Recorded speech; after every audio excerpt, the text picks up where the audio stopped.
जय श्री राम दोस्तों, स्वागत है आप लोगों का हमारे YouTube चैनल सीक्रेट इंडिया पर। यहाँ पर हम आप लोगों को लाते हैं दुनिया की रहस्यमय, ऐतिहासिक और आध्यात्मिक तथ्यों के बारे में जानकारी। क्या आप इंडिया मोस्ट हॉन्टेड प्लेसेस में एक भानगढ़ किले के बारे में जानते हैं? भानगढ़, जहाँ पर रात होती सन्नाटा छा जाता है। आखिर क्यों लोग यहाँ पर रात में तो क्या दिन में भी जाने से डरते हैं? आखिर क्या है यहाँ का रहस्य? आखिर क्यों लोग इसे भूतों का गढ़ भी कहा जाता है?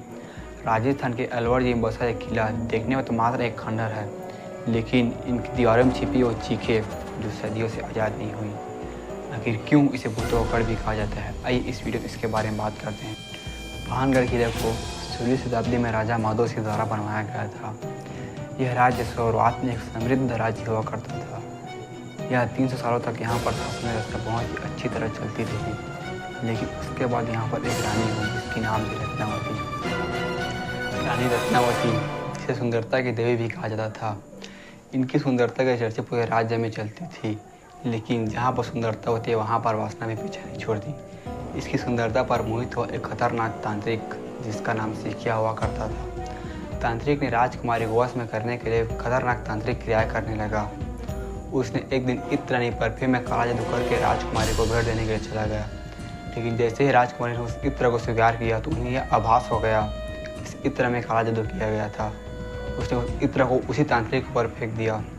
जैसे वो इत्र उस तांत्रिक पर पड़ा तो बुरी तरह तड़पने लगा। उसकी तड़पते तड़पते वहीं पर मृत्यु हो गई।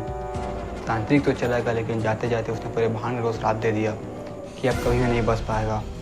संयोग से तांत्रिक के श्राप के 1 महीने के बाद ही भानगढ़ उसके पड़ोसी राज्य के बीच युद्ध हो जाता है, जिसमें रानी रत्नावती समेत पूरे भानगढ़ वासी की मृत्यु हो जाती है।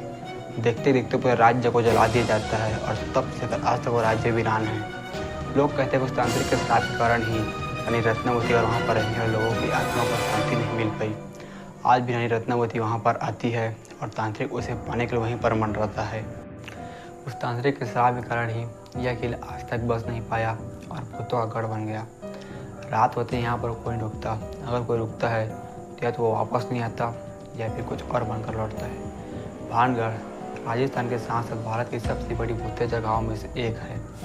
भारत सरकार ने यहाँ पर सूरज ढलने के बाद किसी व्यक्ति का प्रवेश पूरी तरह से वर्जित कर दिया है।